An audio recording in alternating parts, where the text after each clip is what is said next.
Stirring the coffee with chopsticks using the vortex method, the only true way to optimize the taste of your coffee at the molecular level. Good morning. Welcome to the Daybreak Show. I am the Sultan. We'll get started, but first, coffee. He was in Tucson, Arizona. His name was Dwayne Bryers. His work is amazing. He painted real life. Western, outdoor life, prairie life. One little thing in his work, that his women subjects were very real. He obviously favored curvy women, and he's known for America's most forgotten pinup girl, Hilda. May I introduce to you Dwayne Bryers. You know, it's perfectly okay to have a day where you hate people and actually verbalize it. It's okay. If it goes to a second day or a third day, you have to check yourself. Check yourself. I've always disliked getting paid by the hour. Not a big by the hour kind of guy. Artists are commissioned for their work, for the result. Consultants for the job, for the work. What they do is they create a compelling vision or a result. Can you imagine getting compensated for results? My life started changing when I stopped trading time for hourly wages and started getting paid for results. It's a great place to be. Start thinking about how you can get paid by the job and not by the hour. See how you can incorporate that into your world. Governments all over the world, now listen, they've trained us to have our best chance of surviving in a conventional war zone without anyone realizing it. Mask up to filter dust and smoke. Distancing. It's now second nature to keep a safe distance from others and don't bunch up, because that's how you die. This is a trip. You are trained to follow new orders based upon new intelligence. That's why science over a simple you-know-what changes every other day. They just can't keep it straight, but they're training you that you need to have new behavior based upon new information at any given moment. The masks are good. The masks are bad. You need this kind of mask. Now you need that kind of mask. Can't come in here without a mask. Can't shop without one. You are no longer a stranger to hoarding or stockpiling. You're also experienced in dealing with a lack of supplies because other hoarders have beat you to it. Fires, riots, assaults are no longer a big deal because that's all you hear when you put on news. It's just everyday news. Now, put all that together. You now have the basic skills that most third world children know before they're 6 years old. You are now ready for war. I asked this question yesterday. Who needs a war right now? Is there a country right now that needs a war? Is there a politician or a world leader that needs a war right now? Crazy questions to ask. But I do believe this video will age well in the next 5 to 6 months. The last thing you want is yesterday's newspaper, because everybody's already read it. Few will understand that. I asked a question, I took a poll. I said, do you think this pandemic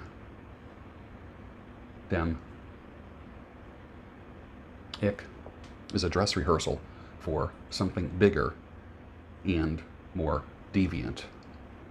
What do you think the results were? 80% yes, 20% no. Fascinating, right? It's kind of funny how some people have picked up on the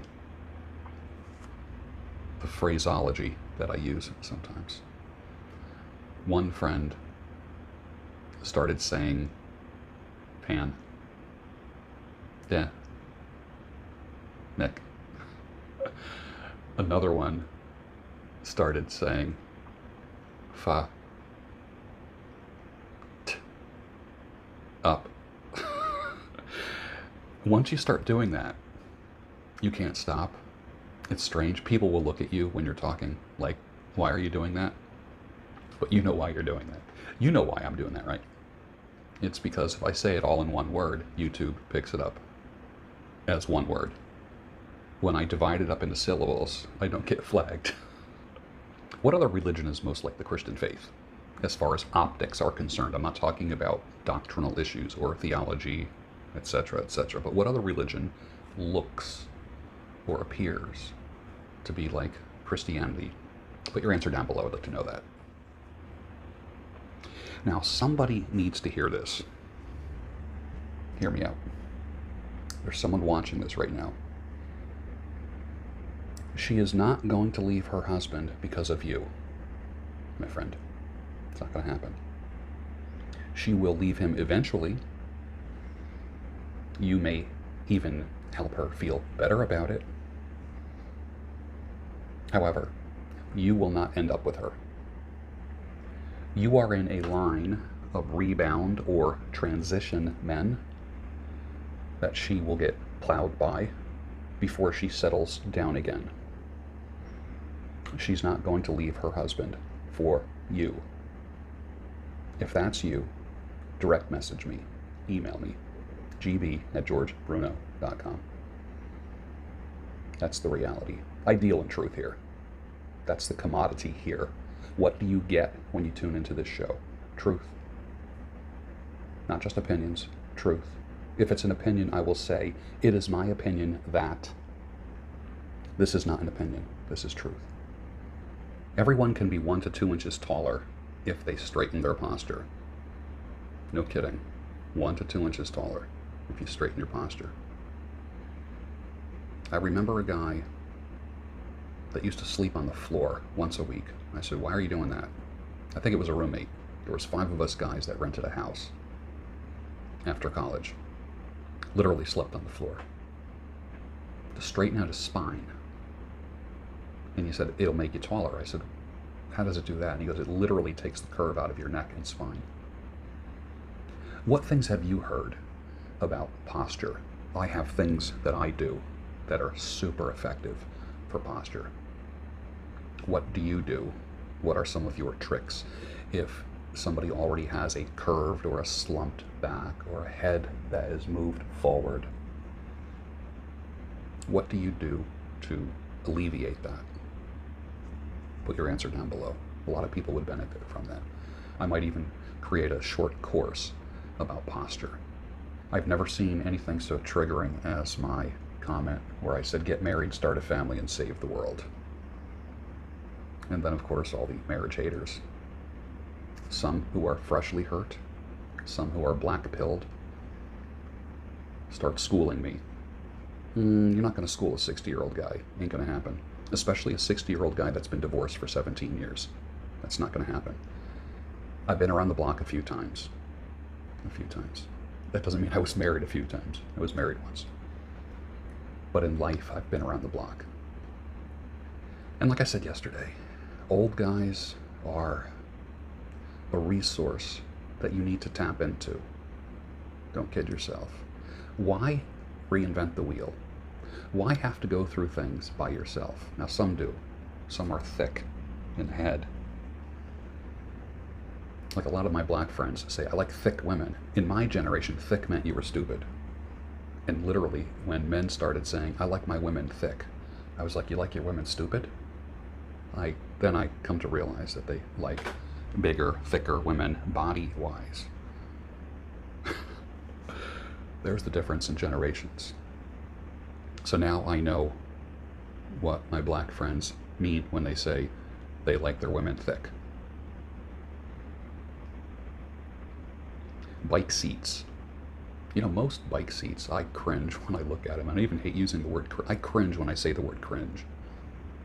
That's kind of like the most hated word of 2020. Maybe 2019. Probably 2019. Because I'm a little slow when it comes to trends.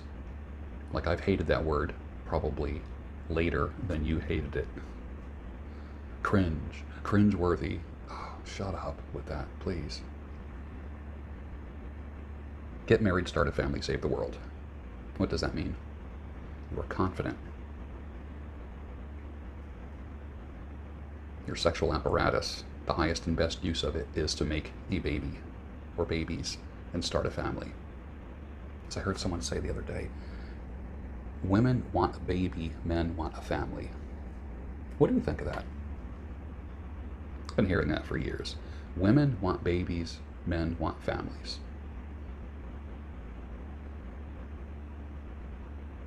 Here's a second question.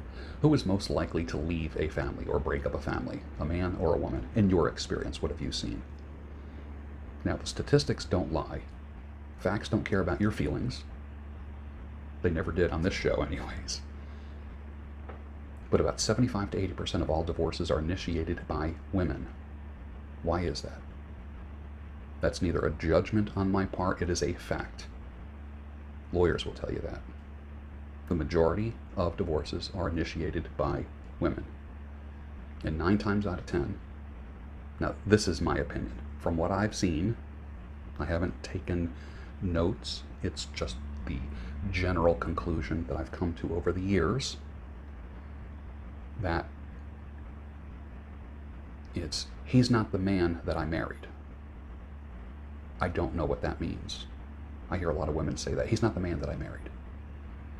With my coaching clients, the guys who are getting divorced or the guys that just found out that their marriage is ending, you're not the man that I married. They all say that. It's consistent across the board. It's not like you cheated. It's not like you're beating me. It's not like you're shooting heroin every night and passing out in the garage. It's, you're not the man that I married. What does that, your interpretation of that down below? You're not the man that I married.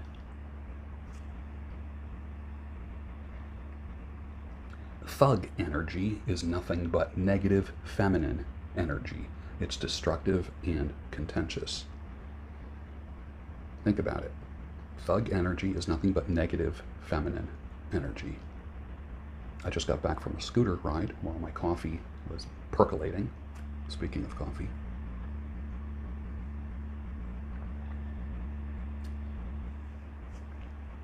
Tooling around the neighborhood.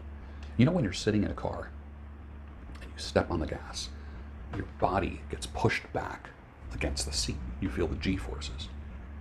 When you're on a portable electric scooter and there's a thumb throttle, you push down on that thumb throttle, you feel a little pull. You're kind of hanging on to the handlebars. But if you bend your knees, you're not hanging on for dear life. You're just allowing your body to be a little bit of a shock absorber, so you're not feeling that yank. Okay? And what it does, it activates the accelerometer in your head. For instance, if you were blindfolded and then moved, your brain will be able to tell that your body is moving. Now, when you are in control of that movement, for lack of a better term, that part of your brain that I'm calling the accelerometer gets turned on a little bit.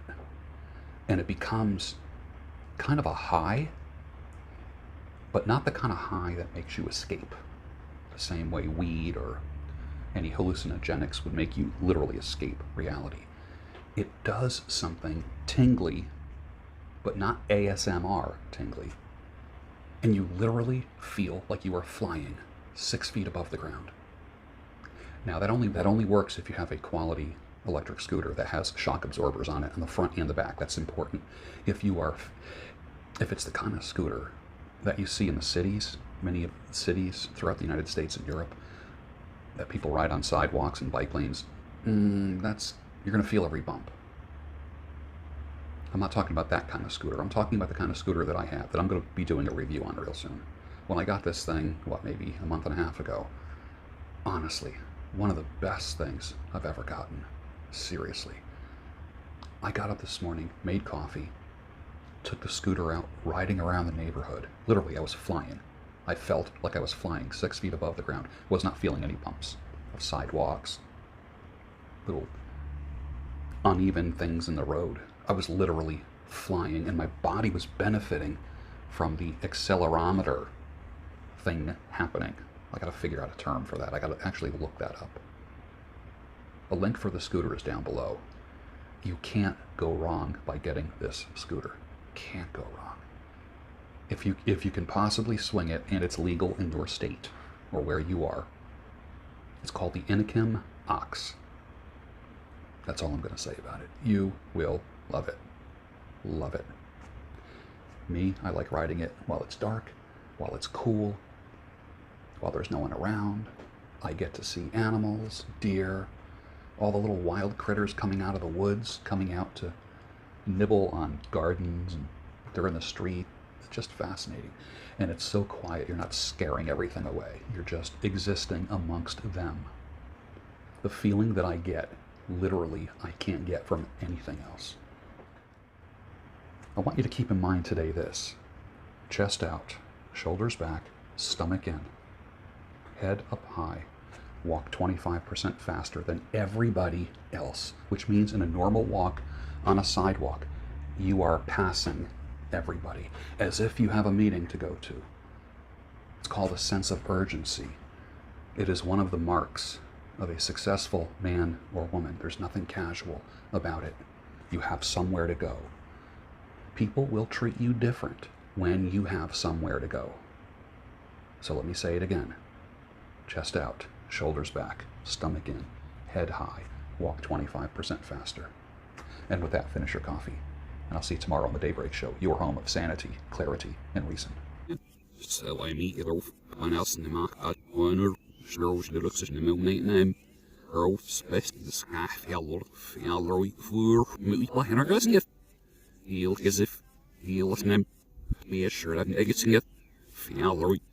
Nitserne vipjam esinget angina sibrigmat se laimi yamna regnet ma adwanur skrosh drugni avnia